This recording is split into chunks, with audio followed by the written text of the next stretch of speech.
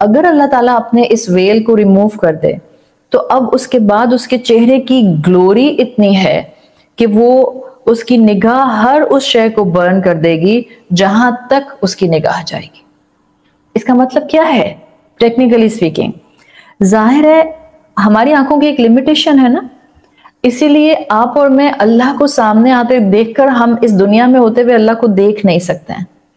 ہمارے جیسے آنکھوں کی لمیٹیشن ہے. آپ دیوار کی اس طرف نہیں دیکھ سکتے. Like if you have a shelf in front of you اور یا آپ کے سامنے دیوار ہے، آپ سے میں کہوں کہ آپ can you see what is behind this wall؟ تو آپ کہیں گے کہ نہیں، میں دیوار کے اس طرف کیسے دیکھ سکتی ہوں. So this is the limitation of our eyesight. جیسے میری آنکھوں کی limitation ہے. آپ کا ہاتھ، آپ کہتی ہیں میرا ہاتھ 1 feet تک یا 1 foot تک یا 1.5 feet تک جاتا ہے. میں آپ سے کہوں can you stretch your hand till 6 feet؟ تو آپ کہیں گے کیسے پاسبل ہے، میں اپنا ہاتھ 6 feet تک ایسے اسٹریچ کر سکتی ہوں. اور there is a limitation of my physical body. تو جیسے میری آنکھوں کی لمیٹیشن ہے، میری فزیکل باڈی کی لمیٹیشن ہے، in the same way میری عقل کی بھی لمیٹیشن ہے. جب بھی قرآن کہتا ہے لَيْسَ كَمِثْلِهِ شَيْءٌ، اس کے جیسے کوئی بھی نہیں ہے. آپ اللہ کو نہ مکمل کمپریہینڈ کر سکتے ہیں، نہ آپ اللہ کو کسی کے ساتھ کمپیئر کر سکتے ہیں. اس اللہ کے ساتھ کوئی پراپر انالوجی نہیں ہے. دنیا کی ہر چیز کے ساتھ آپ انالوجی کریٹ کر سکتے ہیں، دنیا کی ہر چیز کے ساتھ آپ تشبیہ لگا سکتے ہیں، لیکن آپ اللہ سبحانہ و تعالیٰ کے ساتھ کسی قسم کی تشبیہ اٹیچ نہیں کر سکتے. وَلَا يُحِيطُونَ بِهِ عِلْمًا، اللہ تعالیٰ کو کبھی بھی کمپلیٹلی فلی نالج میں کوئی انکمپس نہیں کر سکتا. ہاں، ہم کتنا پہچانتے ہیں؟ جتنا اس نے اپنی آیات اور صفات سے ہمیں بتا دیا، صرف اتنا پہچانتے ہیں. فلی کمپریہنشن اس کی ممکن نہیں ہے.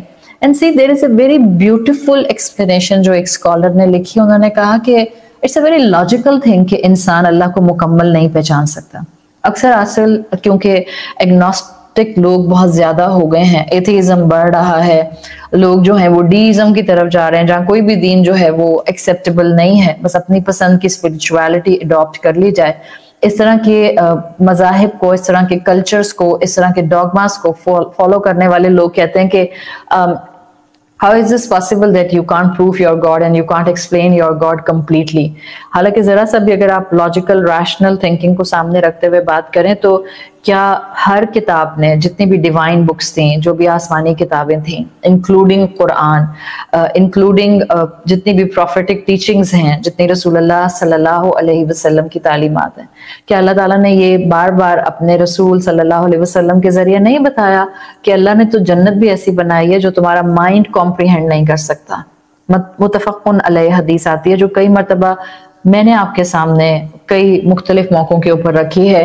اللہ تعالیٰ نے فرمایا، حدیث قدسی ہے، اعددت لعبادی الصالحین، میں نے اپنے خاص بندوں کے لیے اپنے ہاتھوں سے تیار کیا ہے جنت کو، ما لا عین رأت، جس کو کسی آنکھ نے کبھی نہیں دیکھا، ولا اذن سمعت، جس کو کسی کان نے کبھی نہیں سنا. اس کے واٹر سپرنگز اور اس کی واٹر فالز کی ایسی آوازیں ہیں، اس کے بادلوں کی اور بارش کی، جنت کی ایسی آوازیں جو ہمارے کان نے کبھی نہیں سنی. ولا خطر علی قلب بشر، کسی انسان کے اوپر کوئی گمان نہیں گزرا اس جنت کا.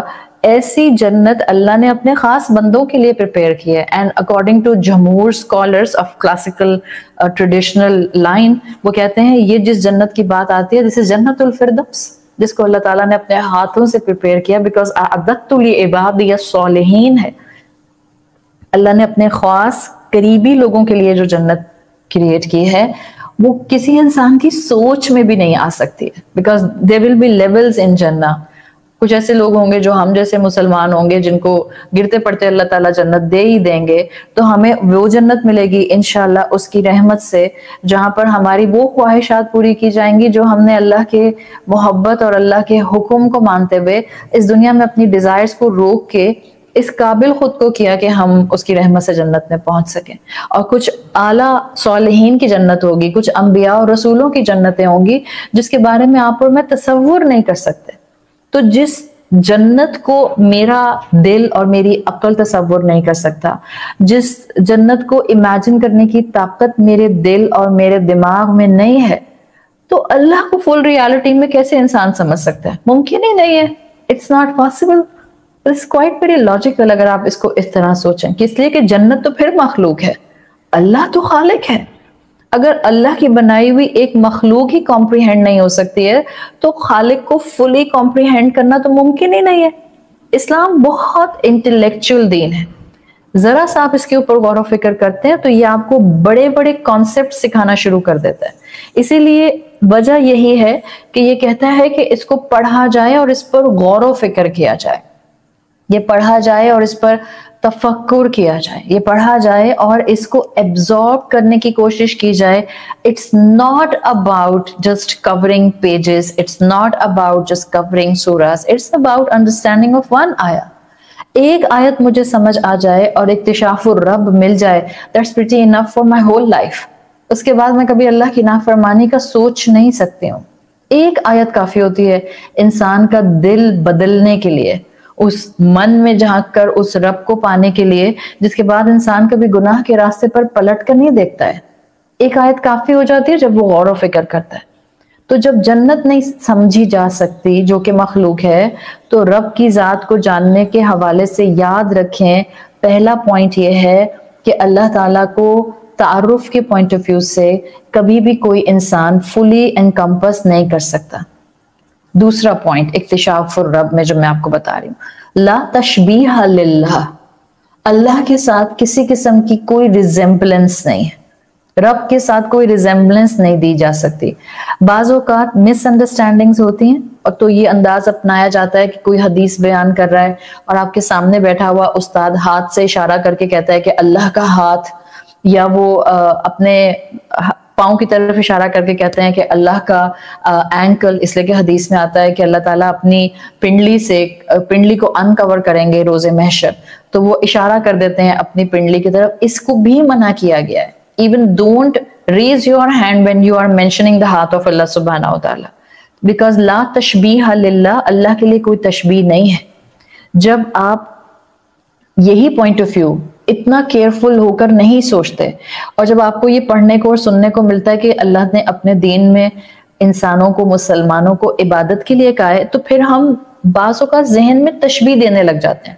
ہمیں لگتا ہے کہ ہم انسانوں کو جیسے ضروریات ہوتی ہیں تو شاید اللہ کو بھی ہماری عبادت کی ضرورت ہے. Not at all. اللہ کو میری اور اللہ کو ہم میں سے کسی کی بھی عبادت کی ضرورت نہیں ہے. اللہ تعالیٰ ہر طرح کی حاجت سے پاک ہے. اگر ہم نے یہ سمجھا کہ رب کو ہماری عبادت کی ضرورت ہے تو ہم نے اس کو مخلوق سے تشبیہ دے دی. سو اللہ کے تعارف میں دوسری چیز, وہ بلند ہے ہر شارٹ کمنگ سے, ہر محتاجی سے, ہر نیڈ سے, ہر حاجت سے. مخلوقات ہیں جن کی نیڈز ہوتی ہیں, خالق کی کوئی نیڈ نہیں ہوتی ہے. تو اس کی پہچان میں یہ ایسپیکٹ یاد رکھنا بہت ضروری ہے کہ اس کو کبھی کسی کے ساتھ تشبیہ نہ دی جائے. اس کی عبادت ہم اس لیے نہیں کرتے کہ اس کو ہماری ضرورت ہے. یہ وہ غلطی ہے جو کہ انسانوں نے کی ہے, اور بعض فلاسفرز نے, ارلی فلاسفرز نے یہ بڑی غلطیاں کی ہیں. دے ہیومنائزڈ گاڈ. جبھی تو انہوں نے تشبیہات بنا لی, کسی نے پتھر کا خدا بنا لیا, کسی نے سٹون سے بنا لیا, کسی نے ووڈ پہ کارف کر لیا. ایون اہل کتاب جن کو آپ نصارہ اور کرسچنز کے نام سے جانتے ہیں, انہوں نے عیسیٰ علیہ السلام کو خدا کی امیج میں ہی رکھا تھا نا. یورپین کرسچنز جہاں سے یہ سب چیزیں شروع ہوئی ہیں, عیسیٰ علیہ السلام کو انہوں نے خدا کا بیٹا ہی تو کہا تھا, اور انہوں نے عیسیٰ علیہ السلام کا امیج کیا بنایا, پہلے کہا خدا کا بیٹا, تو بیٹا تو وہی ہوتا ہے جو باپ ہوتا ہے. تو جب خدا کا بیٹا کہہ دیا تو اس کے بعد ان کو بلانڈ اور ان کے ریڈ ہیئر اور ان کی بلو آئیز بنا دی, اس لیے کہ وہ عیسیٰ علیہ السلام کو اللہ کی ایکسٹینشن سمجھتے تھے, ان کو بلانڈ بنا دیا. ہاں, جبکہ عیسیٰ علیہ السلام تو یروشلم سے تھے, پیلسٹینین تھے, اور پیلسٹینینز بلانڈ نہیں ہوتے ہیں, یہ ہم بات جانتے ہیں. عیسیٰ علیہ السلام کا یہ والا روپ جو آپ کو کرسچنز کے سارے چرچز کے اندر یا ان کی مختلف ڈاکیومنٹریز کے اندر مختلف امیجز میں نظر آتا ہے, دے ہیومنائزڈ گاڈ. تو سیدھی سی بات, سوچنے کی بات, پوائنٹ نمبر 2 یہ ہے کہ جب اللہ تعالیٰ ہمیں عبادت کا کہتے ہیں تو کبھی یہ خیال نہ آئے کہ اللہ کو ہماری عبادت کی ضرورت ہے. اللہ نے ہمیں تخلیق کیا ہے تاکہ ہم اپنی ضروریات اس عبادت کے تھرو پوری کر سکیں. اللہ تعالیٰ نے اس قرآن میں اس ایشو کو سیٹل کیا ہے بڑی خوبصورتی کے ساتھ, اور وہ سورۃ الزاریات کی آیت نمبر 56 آپ اکثر سنتے ہیں، وَمَا خَلَقْتُ الْجِنَّ وَالْإِنسَ إِلَّا لِيَعْبُدُونِ، اللہ نے انسان اور جنوں کو عبادت کے علاوہ کسی اور کام کے لیے پیدا نہیں کیا۔ آگے کیا آتی ہے آیت؟ امیجیٹلی اللہ تعالیٰ نے کیا فرمایا؟ مَا أُرِيدُ مِنْهُمْ مِنْ رِزْقٍ وَمَا أُرِيدُ أَنْ يُطْعِمُونِ، اللہ کو ان سے کوئی حاجت نہیں ہے، نہ مخلوق اللہ کو کھلا رہی ہے کہ اللہ کو ان کے کھلانے کی حاجت ہو۔ I don't need from them to provide me. وَمَا أُرِيدُ مِنْهُمْ مِنْ رِزْقٍ، اللہ کہہ رہا ہے مجھے تھوڑی حاجت ہے ان کی طرف سے کسی رزق کی۔ تو اس آیت کے اس جملے کو اللہ تعالیٰ نے پہلے سے ہی قرآن میں بتا دیا، اس لیے کہ اللہ جانتا تھا کہ پچھلی امتیں غلطی کرتی ہوئی آئی ہیں، اگلی امتیں، اگلی مسلمان امت بھی غلطی کرنے کی چانسز پہ آئے گی۔ ان کے دماغ میں سوال آ سکتا ہے، جیسے آج کا کوئی بھی مسلمان سوال کرتا ہے کہ اللہ کو میری نمازوں کی کیا ضرورت ہے کہ میں ہر دن میں 5 مرتبہ نماز پڑھوں، چاہے مجھ میں ہمت ہو یا نہ ہو، چاہے میرے پاس وقت ہو یا نہ ہو، چاہے میرے ایگزامز ہوں یا چاہے میری بہت امپورٹنٹ میٹنگ ہو یا میری ٹریولنگ ہو یا میرے بہت سے ایسے جو ہیں وہ دن بھر کے ہسل اینڈ بسلز ہوں جس میں نماز پڑھنا مشکل ہو، تو میں کیوں نماز پڑھوں کہ اللہ کو میری نماز کی ضرورت ہے؟ یہ دماغ میں سوال پاپ اپ ہونا تھا، تو اللہ تعالیٰ نے اس کو پہلے سے قرآن میں ایڈریس کر لیا کہ اللہ نے تو ہمیں کریٹ ہی عبادت کے لیے کیا ہے۔ اللہ کی عبادت ہمارے لیے نیسیسٹی ہے،